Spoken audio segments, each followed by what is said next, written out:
서울 변두리 고시원 창문도 없는 3평 남짓한 방에 앉아 있으니 문득 웃음이 나왔습니다. 78년을 살아오면서 이런 곳에 살게 될 줄은 정말 몰랐어요. 흔히들 말하죠. 나이 들면 자식들 품에 안겨 편안하게 여생을 보낸다고.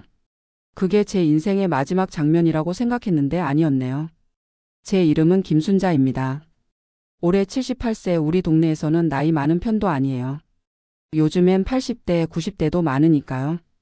한 달 전까지만 해도 저는 아들 집에서 살았습니다. 서울 외곽의 32평 아파트, 손자, 손녀 둘과 며느리, 아들과 함께요.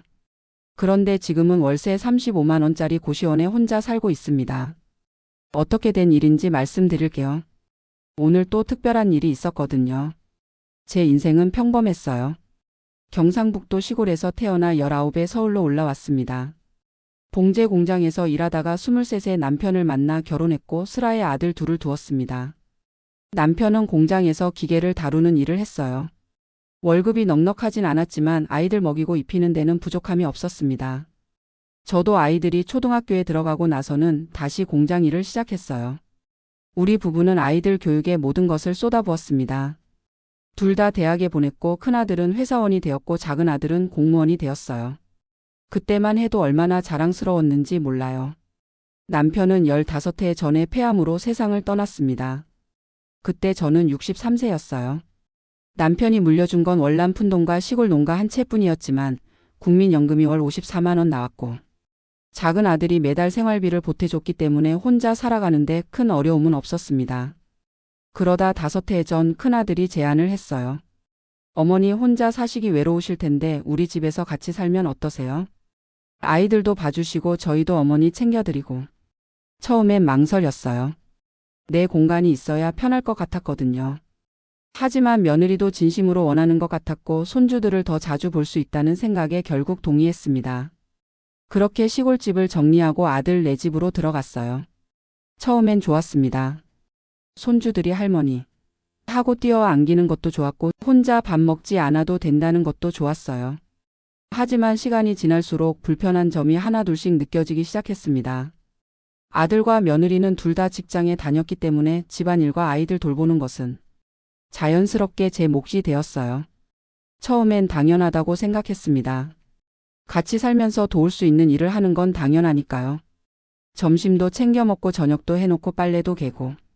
집안일이 쉽진 않았지만 내가 할 수 있는 일이라 생각하며 열심히 했습니다. 문제는 시간이 지날수록 며느리의 요구사항이 늘어났다는 거예요. 처음엔 부탁이었던 것들이 나중엔 당연히 해야 할 일이 되었습니다. 어머니 오늘은 현수 학원 데려다 주세요. 어머니 내일은 제가 회식이 있어서 늦을 것 같아요. 아이들 저녁 잘 챙겨주세요. 어머니 제 옷들 좀 세탁해 주시겠어요? 제 나이가 70을 훌쩍 넘었다는 사실은 잊혀진 것 같았어요. 허리도 아프고 무릎도 아팠지만 말하기가 민망했습니다. 내가 무슨 일을 하겠다고 들어온 건데 이제 와서 못하겠다고 하면 배은망덕한 사람이 될 것 같았거든요. 그러던 어느 날 큰 변화가 찾아왔습니다. 아들이 퇴근 후 들어오더니 심각한 표정으로 말했어요. 어머니 얘기 좀 해야 할 것 같아요. 식탁에 마주 앉은 아들과 며느리의 표정이 좋지 않았습니다. 사실 회사에서 문제가 좀 생겼어요. 팀장 자리에서 평사원으로 내려앉게 됐습니다.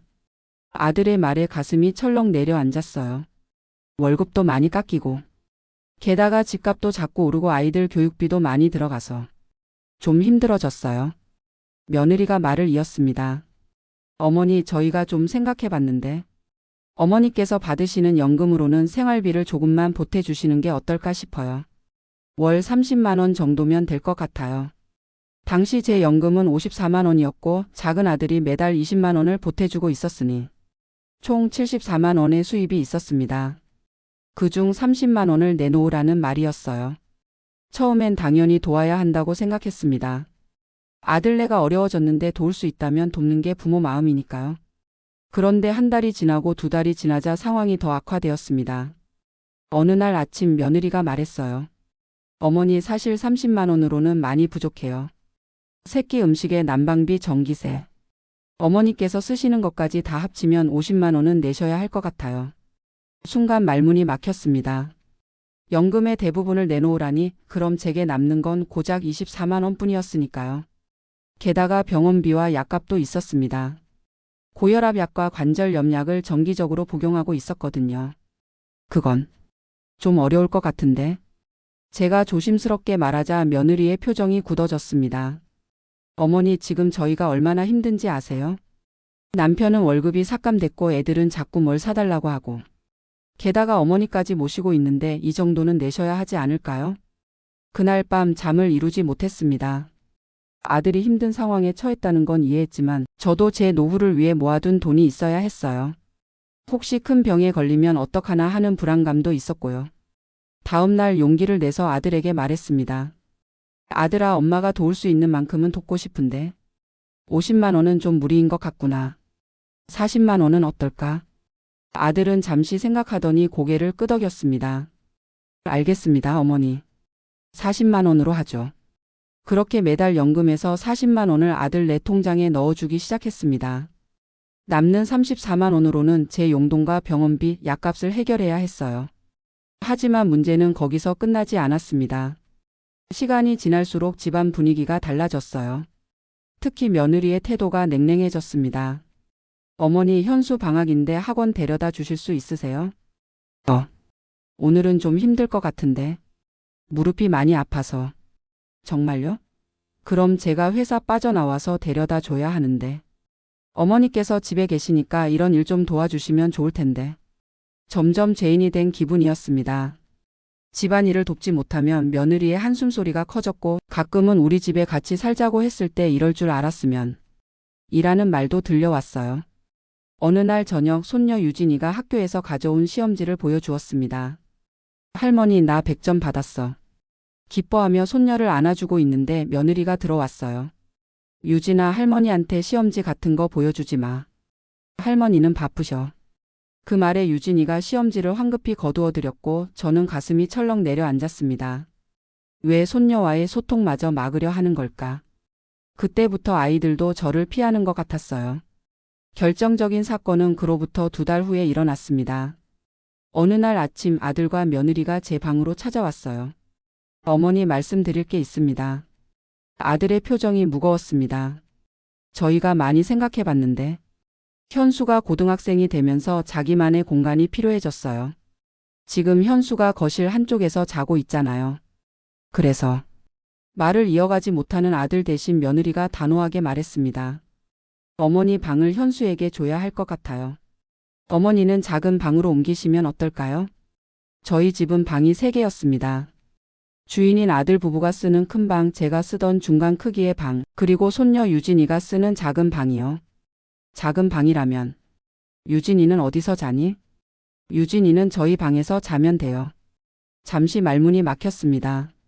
그렇게 되면 집에서 제 공간은 정말 좁아지게 될 텐데. 하지만 손주를 생각하면 양보해야 하나 싶기도 했어요. 알겠어요. 그렇게 하죠. 그날로 짐을 싸서 작은 방으로 옮겼습니다. 침대 대신 바닥에 요를 깔고 자야 했고 옷장도 없어서 짐 대부분은 상자에 넣어두었어요. 처음 며칠은 적응하기 힘들었지만 괜찮아질 거라고 스스로를 위로했습니다. 하지만 그것도 끝이 아니었어요. 2주 후 아들이 다시 찾아왔습니다. 어머니, 제가 정말 말하기 어려운데 회사에서 상황이 더 안 좋아졌어요. 이러다간 직장을 잃을지도 모르겠습니다. 가슴이 철렁했습니다. 그래서 저희가 생각해봤는데 어머니께서 다른 곳에서 지내시는 건 어떨까요? 작은 아들네 집이라든지. 순간 귀를 의심했습니다. 내가 지금 쫓겨나는 건가? 작은 아들네는 원룸이라 자리가 없을 텐데. 그러면 실버타운 같은 곳은 어떨까요? 어머니 연금으로 들어갈 수 있는 곳이 있을 텐데. 화가 났습니다. 지금까지 집안일도 도와주고 생활비도 보태주고 있는데 이제 와서 나가라니. 하지만 화를 내기보다는 진심을 알고 싶었어요. 정말로 내가 너희한테 부담이 그렇게 크니? 아들이 고개를 숙였습니다.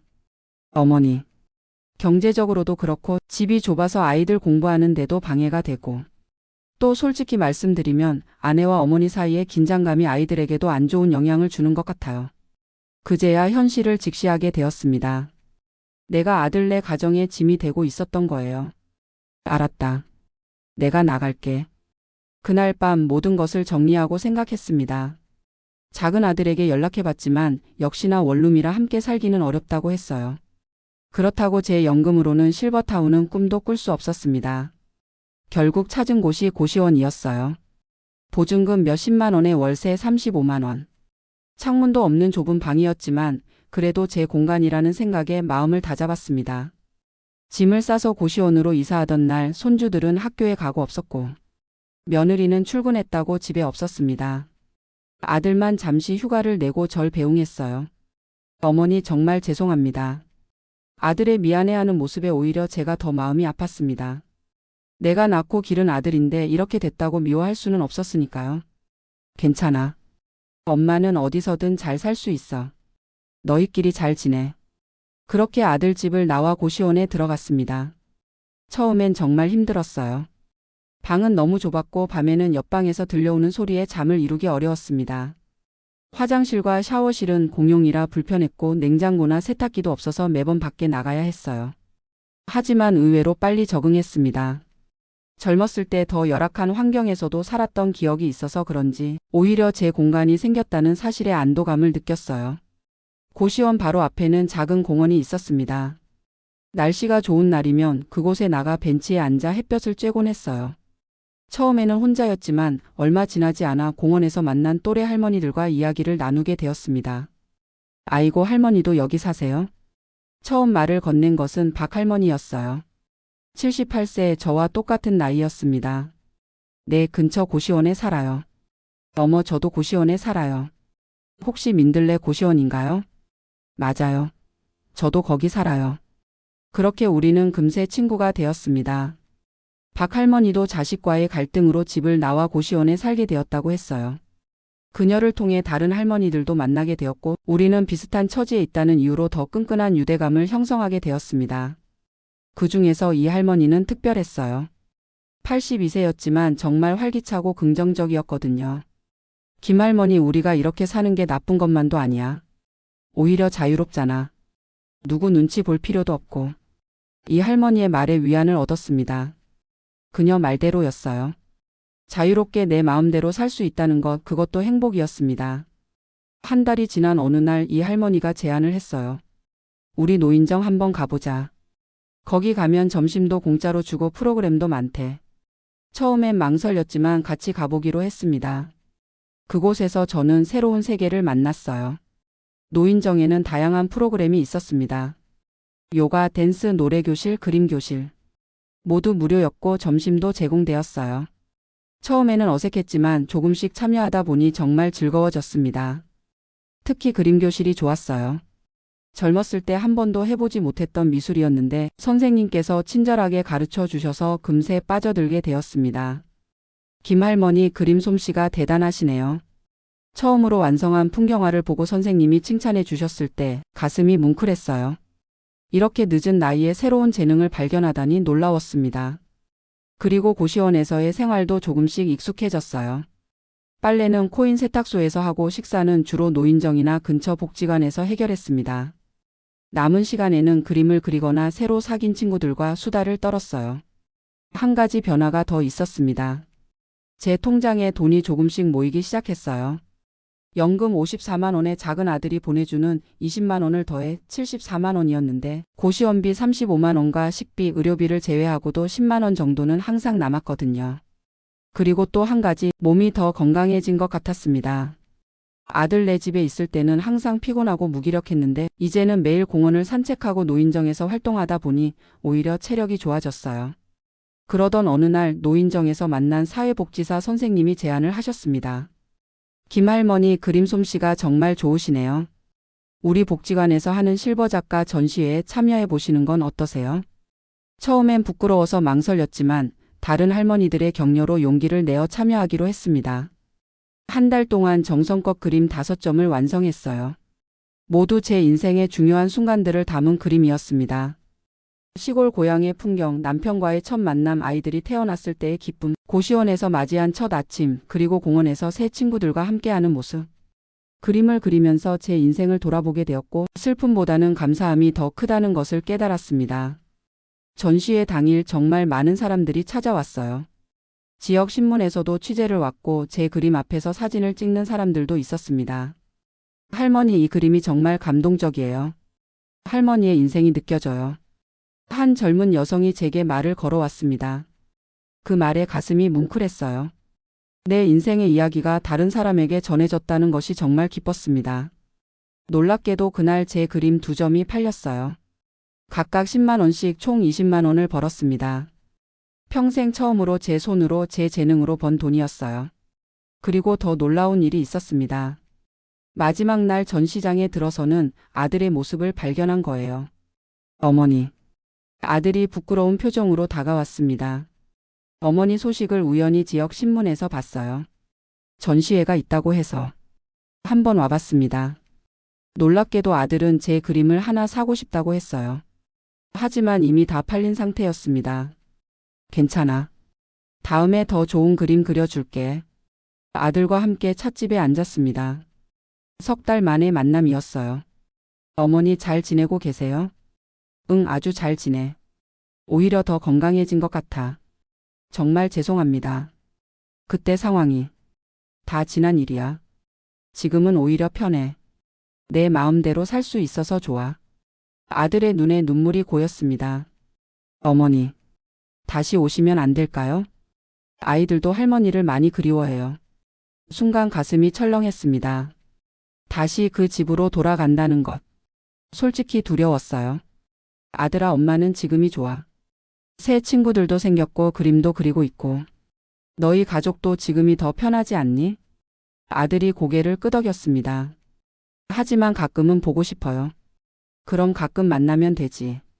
내가 초대할게. 우리 노인정에 와서 점심 한번 먹자. 그렇게 아들과 만남 이후 또 1달이 지났습니다. 오늘 아침 그림교실 선생님께서 제게 말씀하셨어요. 김할머니, 좋은 소식이 있어요. 구청에서 하는 실버 작가 지원 프로그램에 할머니를 추천했는데 선정되셨어요. 매달 작은 지원금도 나오고 미술 재료도 지원받을 수 있대요. 정말 믿기지 않았습니다. 제가 78세의 작가라니. 꿈만 같았어요. 지원금은 매달 15만 원. 많은 돈은 아니지만 제게는 정말 큰 도움이 되는 금액이었습니다. 이제 연금 54만 원에 작은 아들이 보내주는 20만 원, 그리고 지원금 15만 원까지 더해 매달 89만 원의 수입이 생긴 거예요. 고시원비 35만 원을 내고 나면 54만 원이 남았습니다. 식비는 대부분 노인정이나 복지관에서 해결했으니 20만 원 정도면 충분했고 의료비로 10만 원 정도 썼어요. 그럼 매달 24만 원 정도가 저축되는 셈이었습니다. 작은 아들에게 전화했어요. 아들아, 엄마 좋은 소식이 있어. 내가 화가가 됐어. 전화기 너머로 아들의 놀란 목소리가 들렸습니다. 어머니, 정말요? 그런데 화가라니. 무슨 일이에요?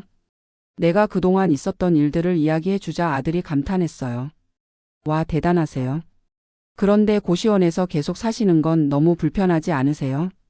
아까 말씀하신 이 할머니랑 같이 조그만 집 구해서 사는 건 어떠세요? 이 할머니와의 동거. 생각해 보지 않은 제안이었습니다. 하지만 이상하게도 마음에 들었어요. 그것도 좋은 생각인 것 같다. 한번 이 할머니랑 얘기해 볼게. 그날 오후 이 할머니에게 아들의 제안을 말했습니다. 어머, 그거 좋은 생각인데. 나도 고시원이 좀 불편하다고 생각하던 참이었어. 우리 같이 살면 외롭지도 않고 좋을 것 같은데? 우리는 바로 계획을 세웠습니다. 둘이서 월세 60만 원 정도 하는 작은 투룸을 구하기로 했어요. 각자 30만 원씩 내면 고시원비와 비슷했거든요. 투룸이라면 각자의 방도 있고 부엌도 있어서 훨씬 편할 것 같았습니다. 일주일 후 우리는 근처에서 좋은 집을 찾았어요. 월세 65만 원에 보증금 500만 원짜리 작은 투룸이었습니다. 제 적금 300만 원과 이 할머니의 저축 200만 원을 합쳐 보증금을 마련했어요. 이사하는 날 아들이 도와주겠다고 왔습니다. 큰아들이요. 함께 온 손주들이 저를 보자마자 뛰어와 안겼어요.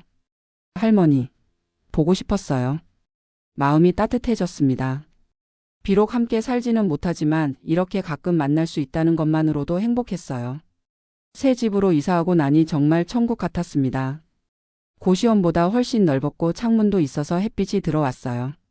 부엌이 있어 간단한 요리도 할 수 있었고 화장실도 공용이 아닌 우리만의 공간이었습니다. 이 할머니와 저는 완벽한 룸메이트가 되었어요. 성격도 잘 맞았고 취향도 비슷했습니다. 아침에 일어나면 같이 공원을 산책하고 노인정에 가서 프로그램에 참여한 후 집에 돌아와 저녁을 함께 먹었어요.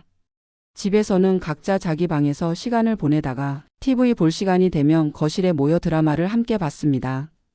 이렇게 혼자가 아닌 둘이서 생활하니 외롭지도 않고 정말 좋았어요. 그리고 그림 그리는 것도 계속했습니다.